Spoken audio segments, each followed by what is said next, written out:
Hello ছোট্ট বন্ধুরা, কেমন আছো তোমরা? আমি ঋতুপাল। আজ আমি তোমাদের চতুর্থ শ্রেণীর হিন্দু ধর্ম শিক্ষা বইয়ের চতুর্থ অধ্যায়ের তৃতীয় পরিচ্ছেদ সম্পর্কে আলোচনা করব। তৃতীয় পরিচ্ছেদ, যোগব্যায়াম ও আসন। সৌম্যর কথা। সৌম্য চতুর্থ শ্রেণীতে পড়ে। সে খুব মেধাবী, চঞ্চল প্রকৃতির। খাবার ও খেলাধুলার প্রতি তার আগ্রহ কম। অল্পেই রেগে যায়, পড়ালেখায় কিছুটা অমনোযোগী। মাঝে মাঝে সে অসুস্থ হয়ে পড়ে। আদরের সন্তান সৌম্যকে নিয়ে ইদানিং দুশ্চিন্তায় আছেন মা বাবা।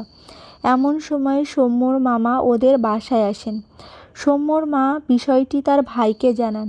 সব শুনে সৌম্যর মামা কিছুটা ভাবলেন। তারপর সৌম্যকে বলেন, আগামীকাল আমরা ভোরে ঘুম থেকে উঠব।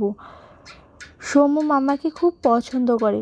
প্রথম ব্যাপারটা ভালো না লাগলেও মামার কথা মতো ভোরে ঘুম থেকে উঠল। মামা সৌম্যকে সাথে বিভিন্ন ধরনের ব্যায়াম করেন। কয়েকদিনের মধ্যেই সৌম্যর পরিবর্তন লক্ষ্য করা গেল। মা তার শারীরিক ও মানসিক অবস্থার উন্নতি বুঝতে পারেন। মামা চলে যাওয়ার পরও সৌম্য ভোরে ঘুম থেকে উঠে ব্যায়ামের অভ্যাস অব্যাহত রাখল। সে আনন্দে, খেলাধুলায়, খাওয়া দাওয়া, পড়ালেখা করতে লাগলো। মামা আসার পর সৌম্যর দৈনন্দিন জীবনে পরিবর্তনের কারণ বলো। জুজ ধাতু থেকে যোগ শব্দের উৎপত্তি। এর অর্থ হলো যুক্ত করা। একের সঙ্গে অপরের মিলন বা তাদের একত্রিত করাকে বলা হয় যোগ। কিন্তু ধর্ম অনুশীলনের ক্ষেত্রে যোগ বলতে বোঝায় ভগবানের সাথে মনোসংযোগ। এই জন্য প্রয়োজন বিশুদ্ধ, স্থির ও প্রশান্ত মন। আর মনের এরূপ ধীর নিয়ন্ত্রণই হলো যোগ। এই যোগের 8টি অঙ্গ: যম, নিয়ম, আসন, প্রণাম, প্রত্যাহার, ধারণা, ধ্যান ও সমাধি। যোগের একটি অঙ্গ আসন। আসন অর্থ স্থির হয়ে বসা। যেভাবে শরীরকে রাখলে শরীর দৃঢ় ও স্থির থাকে অথচ কোনো কষ্ট অনুভূত হয় না, তাকে যোগাসন বলে।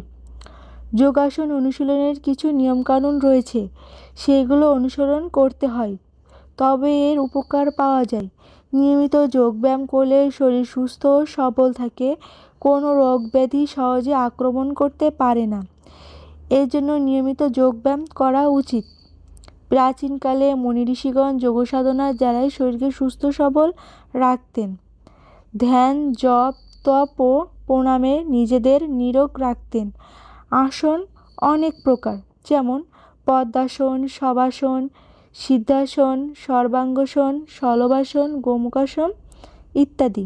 পদ্মাসন। দেখো, এই মেয়েটা পদ্মাসন করছে। পদ্মাসন দেখতে পদ্মের মতো, তাই এর নাম পদ্মাসন। নারী পুরুষ উভয়ে এই আসন করতে পারেন। পদ্মাসনের নিয়মাবলী: কোনো সমতল স্থানে দুই পা সামনে ছড়িয়ে বসতে হয়। তারপর ডান পা হাঁটুর কাছ থেকে ভেঙে বাম জানুর ওপর রাখতে হয়। আবার বাম পা ভেঙে ডান জানুর ওপর রাখতে হয়। দুই পায়ের গোড়ালি তলপেটের সঙ্গে মিশে থাকবে। বসার জায়গার সঙ্গে দুই হাঁটুও মিশে থাকবে।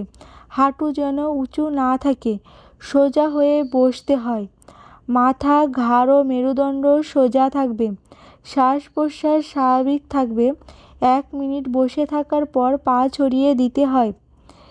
এরপর আবার পা পরিবর্তন করে বসতে হয়, অর্থাৎ বাম পা ডান জানুর ওপর রাখতে হয়। শুরুতে 1 থেকে 2 মিনিট এবং পরে একটু একটু করে সময় বাড়াতে হয়। আসন শেষে বাম পা প্রথমে তুলতে হয় এবং পরে ডান পা তুলতে হয়।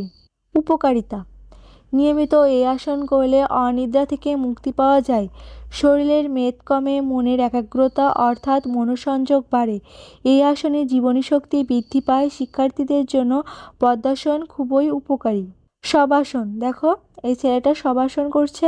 এই আসনটিতে শবের মতো অর্থাৎ লাশের মতো শুয়ে থাকতে হয় বলে এর নাম শবাসন।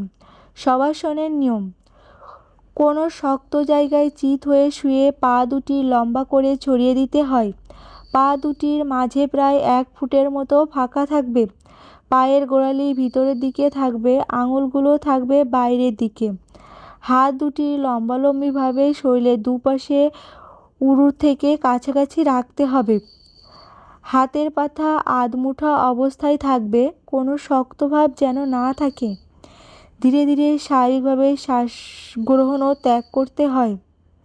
এই আসনটি একসঙ্গে 10 থেকে 15 মিনিট পর্যন্ত অনুশীলন করতে হয়। আধ ঘন্টা হলে আরও ভালো। তবে অন্য কোনো আসনের পর এই আসন অন্তত 5 থেকে 10 মিনিট করা উচিত। উপকারিতা: নিয়মিত শবাসন করলে শরীরের ক্লান্তি দূর হয়, শরীরে রক্ত সঞ্চালন স্বাভাবিক থাকে। শবাসন মনকে শান্ত করে, উদ্বেগ ও মানসিক চাপ কমায়। সর্বাঙ্গসন: দেখো এই ছেলেটা সর্বাঙ্গসন করছে।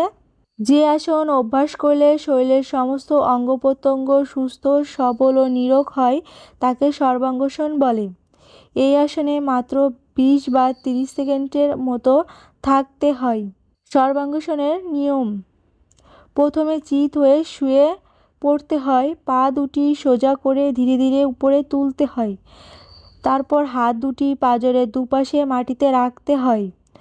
তখন হাতের উপর ভর দিয়ে পা দুটি জোড়া ও সোজা অবস্থায় যতদূর সম্ভব উপরে তুলতে হয়।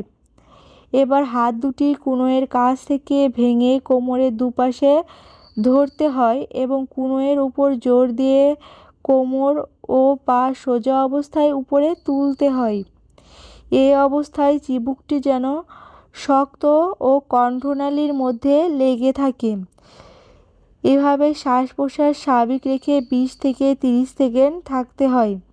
এরপর কনুইয়ের উপর জোর রেখে আস্তে আস্তে পা নামাতে হয় এবং প্রয়োজন মতো শবাসনে বিশ্রাম নিতে হয়। এই আসনটি 3 থেকে 4 বার অভ্যাস করতে হয়। উপকারিতা: এই আসন অনুশীলন করলে সকল প্রকার রোগ থেকে মুক্তি পাওয়া যায়। নিয়মিত এই আসন করলে থাইরয়েড, টনসিল, যকৃৎ, মূত্রাশয় প্রভৃতি গ্রন্থি সতেজ ও সক্রিয় থাকে। এছাড়া কোষ্ঠকাঠিন্যও দূর হয়। এবার আমরা ব্যায়াম 3টি অনুশীলন করব। অনুশীলনী: ক. সঠিক শব্দ দিয়ে শূন্যস্থান পূরণ করো। 1. যুজ ধাতু থেকে ড্যাশ শব্দের উৎপত্তি। যুজ ধাতু থেকে যোগ শব্দের উৎপত্তি। 2. যোগের একটি অঙ্গ ড্যাশ। যোগের একটি অঙ্গ আসন। 3. আসন অর্থ ড্যাশ হয়ে বসা। আসন অর্থ স্থির হয়ে বসা। 3. 4. পদ্মাসন দেখতে ড্যাশ মতো। পদ্মাসন দেখতে পদ্মের মতো। 5. নিয়মিত শবাসন করলে শরীরের ড্যাশ দূর হয়। নিয়মিত শবাসন করলে শরীরের ক্লান্তি দূর হয়। খ. বাম পাশের সাথে ডান পাশের বাক্যাংশের মিল করো। 1. নিয়মিত যোগব্যায়াম করা উচিত। 2. পদ্মাসনে জীবনী শক্তি বৃদ্ধি পায়। 3. শবাসনের রক্ত সঞ্চালন স্বাভাবিক থাকে। 4. শিক্ষার্থীদের জন্য পদ্মাসন খুবই উপকারী। গ. সঠিক উত্তরের পাশে টিক চিহ্নটি দাও। যোগের কতটি অঙ্গ? ক. 6টি, খ. 9টি, গ. 7টি, ঘ. 8টি। সঠিক উত্তরটি হলো ঘ. 8টি। 2. কোন আসনে অনিদ্রা থেকে মুক্তি পাওয়া যায়? ক. পদ্মাসন, খ. শবাসন, গ. সর্বাঙ্গসন, ঘ. সুখাসন। সঠিক উত্তরটি হলো পদ্মাসন। 3. শবাসন মনকে কি করে? ক. শান্ত, খ. চঞ্চল, ঘ. গ. উদ্বিগ্ন, ঘ. ক্লান্ত। সঠিক উত্তরটি হলো ক. শান্ত। 4. সর্বাঙ্গসন কতবার অভ্যাস করতে হয়? ক. 2 থেকে 3 বার, খ. 3 থেকে 4 বার, গ. 5 থেকে 6 বার, ঘ. 4 থেকে 5 বার। সঠিক উত্তরটি হলো খ. 3 থেকে 4 বার। নিচের প্রশ্নগুলো সংক্ষেপে উত্তর দাও। উম, নিচের প্রশ্নগুলো বর্ণনামূলক উত্তর দাও। বন্ধুরা, ঘ আর উম এই প্রশ্নগুলো তোমরা আমাদের পরবর্তী ভিডিওতে পাবে।